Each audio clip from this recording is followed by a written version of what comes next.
Greetings, my name is Dr. Kambui. I'm currently an assistant professor in the area of counseling at Florida Agricultural and Mechanical University. I am the author of 3 books. The first book that I wrote is entitled Africentric Education, Public School versus Charter School. This book right here that I'm going to be talking about today. I also wrote 2 other books, the second one being the Africentric Pan-African Approach to Reparations, and the third one, Africentric Pan-Africanism, Ma'at, and Islam.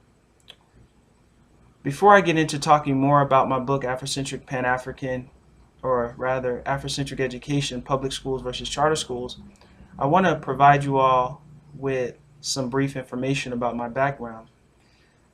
I received my bachelor's degree in the area of physics. Upon completing that degree, I began to work at a charter school in which I taught middle school mathematics and science. While doing that, I continued to pursue my studies, pursuing a master's in the area of counseling with an emphasis on school counseling. I know many of you may be asking, how did you go from physics to counseling? I get that asked a lot, in which I talk about it in a little bit more detail in chapter 1 of my book, Africentric Education, Public Schools versus Charter Schools. However, I completed my master's degree, and in that time I transitioned to working in the public school system, initially as a mathematics teacher, and then going into the role of a school counselor.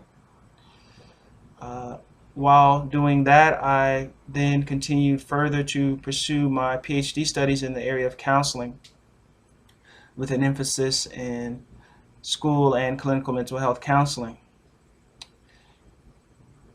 Upon completing my PhD, I also worked in a capacity as an independent contractor in providing consultation services to the public school system, as well as working out in the community, delivering services to African American male and female students. While going through my undergraduate degree towards completing my PhD, I also received training by an African historical and traditional healer, an African American by the name of Dr. Kwabena Fahima Shanti. I learned of and delivered an Africentric theory and counseling treatment intervention, otherwise known as neuro-enterosunsumology. I'm going to get into these terms, Afrocentricity and in particular neuro-enterosunsumology. However, I wanted to provide you all with some brief information about my background so that you can get an understanding for the contents and context of my book. So my book, Africentric Education, Public Schools versus Charter Schools, is written as a solution. Well, what is that solution? The solution is presented as Africentricity. Many of you may or may not have heard of the word. As you know, there's power in words. So depending on a particular word that you hear, there may be a certain reaction. So I understand that. So with Africentricity, let me define that for you. Essentially, Africentricity consists of 2 words, Africa and centered. And what Africentricity simply means is how you look at yourself in terms of Africa and centered. So Africa is a geographical location, a continent, and then how then, based upon how you look at yourself from the continent, how do you then project that onto your interactions with others?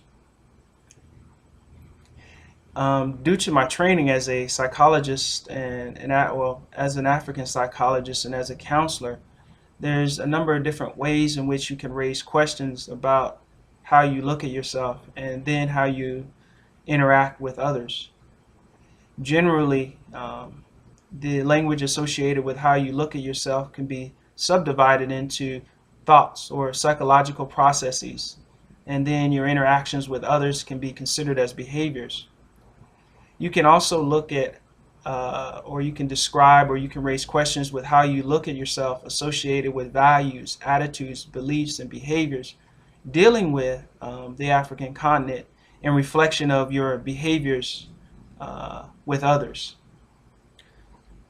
So, in talking about Afrocentric education, public schools versus charter schools, I present an Afrocentric solution to African American male and female student academic achievement. Now, there are a lot of stakeholders that are involved or can be considered in the solution. For instance, you have principals, school boards, teachers, etc. So in chapter 2 of my book, after I provide a brief or rather a more detailed background about myself, in chapter 2 I talk about these stakeholders and bringing them into one accord about a solution. Now, dealing with African American male, female, and student academic achievement in the context of education, how then do you produce the thoughts and behaviors of academic achievement? Of course, this is delivered by way of what's called a curriculum. So when we're looking at the curriculum and we're considering Afrocentricity in terms of these different values, attitudes, and beliefs, what does a curriculum need to entail to reflect that? So I talk about the student racial interests in terms of being a part of a curriculum. Then for chapter 3, I go into depth talking about an Afrocentric Pan-African approach. Now, with Afrocentricity, again consisting of the words Africa and centered, you may have heard of many different terms associated with the self-defining construct of Afrocentricity. There's also Dr. Malifi Kete-Asante, who has Afrocentricity. So that is his particular approach. You may have heard of different theorists under the term of African-centered. Then there, of course, is primarily as well as theorists under Afrocentricity. All of those different terms still relate to the root consisting of the word Africa and centered. However, there's different approaches. So in chapter 3, I lay out the Afrocentric Pan-African approach of Afrocentricity, or African-centered, or Africa and centered, should I say, the root. Dealing with Afrocentric Pan-Africanism, I talk about the theory and then the particular model of analysis which produced what I talked about earlier, coined Inturo-Sumsumoology. In other words, there are many different curriculums out there that address different aspects of dealing with providing students' African racial, ethnic, and cultural heritage. However, not all of those curriculums produce, or rather, let me say, all of those curriculums can produce an African, what I consider an African student personality to allow students to achieve. However, another Afrocentric Pan-African curriculum may allow students to address fully the thoughts underlining their behaviors, because it's very easy to identify African American male and female student academic achievement by their behaviors. However, there is a mechanism that leads to those behaviors.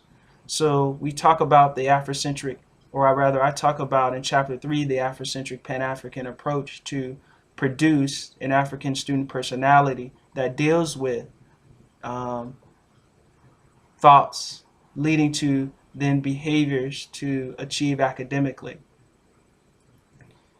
So I talk about the theory and then the model known as the 10 building blocks. The 10 building blocks are very important, and I'll briefly talk about them here, in which I talk about in my book in chapter 3. The first block deals with race. Race is a group of people who share similar physical characteristics and who originate from a distinct land area. It's interesting because I was presenting at a state mental health conference a couple weeks back, and when I was introducing these blocks in terms of providing a solution, it was very interesting how I couldn't move forward. Well, no, I wouldn't say I couldn't move forward. However, I was receiving a lot of focus on the term race.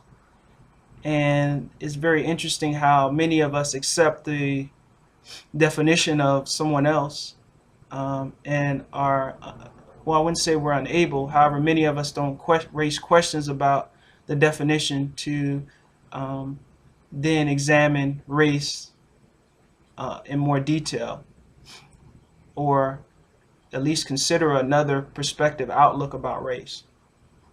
So I just wanted to add that.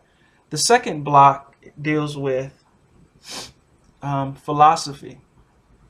So philosophy then is how do you see yourself? Well, let me backtrack. I apologize. Before philosophy comes agriculture. So agriculture is then how does the race survive? So in order to survive, it must feed themselves, or else the race will surely die. So agriculture deals with human race sustainability. Then comes philosophy. Philosophy then, this is the third block, is how then does the race think? These race thoughts then produce the fourth block called ideology. So ideology essentially is the race behaviors. That then in turn produces the fifth block called theology. So this is the race's understanding of its relationship to the gods and religious doctrine. The sixth block then produces a culture. So culture relates to how attitudes, values, beliefs, and essentially behaviors, and them being transmitted from one generation to the next. This then produces the seventh block called ethnic groups. So an ethnic group is essentially a subgroup of the larger race. So on the African continent, you have over thousands of ethnic groups. So those are branches of the larger race. Then the eighth block then produces rituals. So rituals or education are then how all the prior blocks are then passed on from one generation to the next. It's then how you learn. Then the ninth block deals with weapons of war and communication systems. This is essentially how a race protects itself from outside forces to continue their particular thought and behavior of empowerment. And then with that, there is an awareness then for the environment in which you can continue to maintain that particular empowerment. So in chapter 3, I talk about Africentric Pan-Africanism, which is an approach dealing with a theory and then the subsequent model, the 10 building blocks of power. Now, the model of Afrocentricity is very important in terms of producing African American male and female student academic achievement and what I call the African personality. This is important because then in chapter 4, I talk about, I provide a context about our development in terms of a people and some recent information known as the lingering consequences of ancestral enslavement. This provides a context of an apology, or this provides a context rather for addressing a solution for African American male student academic achievement. African American male and female student academic achievement. The apologies were provided by Congress that acknowledges the fundamental injustice, cruelty, and brutality of slavery and Jim Crows. It also states a commitment to rectify the lingering consequences. Now, it does not say the lingering consequences of African American male and female students. It says the lingering consequences of, in reference to African Americans as a whole. So therefore, what does the lingering consequences mean? Essentially, it means that we all have to ask ourselves questions about not just our behaviors, but again, the thoughts or the cognitions and emotions or values, attitudes, and beliefs leading to our behaviors in all aspects of society. So, dealing with that and addressing it in the social context of education is not solely about the curriculum, although I talk about it and the knowledge of the particular content of the curriculum, whether it's in public schools or charter schools. It's also about the skills to bring about this thought to manifest behaviors, particularly behaviors dealing with my book, Africentric Education, Public School versus Charter Schools, about behaviors of academic achievement. So then, therefore, how then do you produce the African personality? Granted, in dealing with the analysis of the 10 building blocks of power, each of those constructs, race, philosophy, agriculture, ideology, theology, ethnic groups, culture, rituals, weapons of war, communication, and environmental security, deal with analyzing how you can deliver a curriculum to produce the African student personality. This is where you get the treatment, you get the counseling theory and treatment intervention known as neuro-interosumology. That's the study of the brain and students learning to then produce a thought and behavior that is consistent. As a matter of fact, in my second book, I talk about this idea of an African private and public consciousness, where however you are in private is the same as you are in public. However, again, that's for another video as well, when I'll be talking about my second book, the Africentric Pan-African approach to reparations. So continuing forward and dealing with developing this African student personality, I then go into discussing theorists in chapter 5, dealing with Afrocentric theorists of the personality. So I examine several different theorists and I look at their thought-provoking philosophical underpinnings, as well as their historical developments,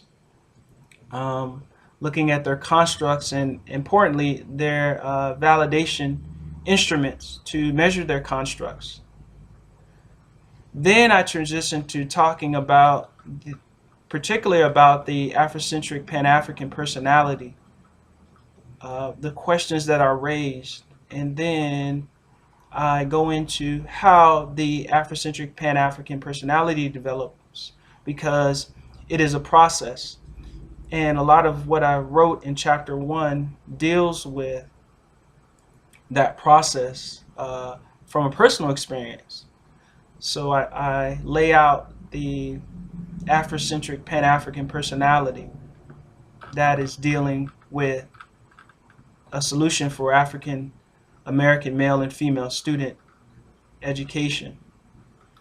Now from there, how the African American or the African student personality is developed for academic achievement, I talk about a delivery system called an African Rites of Passage program. currently we have Africentric schools out there, and so I highlight a few of these Africentric rites of passage education schools that deals with delivering a curriculum for African American males and female students. So that's talked about in chapter 7 as a precursor to dealing with my training and experience in running an Africentric Pan-African educational program with Dr. Kwabena Fahim Ashanti. We go in and I discuss the program and what it entails, and also the deliverance of a curriculum within 13 different sessions. Then I also highlight the skills that were needed for the educational program to produce the considered Afrocentric Pan-African personality for student academic achievement. In chapter 9, I then discuss or then evaluate the education, the Afrocentric Pan-African education over a 20-year period. I look at particular thoughts dealing in the area of blame, self-esteem, self-confidence, leading to behaviors in which students showed really or significant improvements. And then from there in chapter 10, based upon the analysis of the findings of chapter 9, I provided some recommendations in working with African American male and female students in the public as well as charter schools. So this is a brief synopsis of my book again. Afrocentric Education, Public School versus Charter Schools. I do hope you pick it up and read through it. I also included my phone number and contact information for you to contact me. So thank you again for watching my video, and please look forward to several other videos in which I'll be talking about my other 2 books.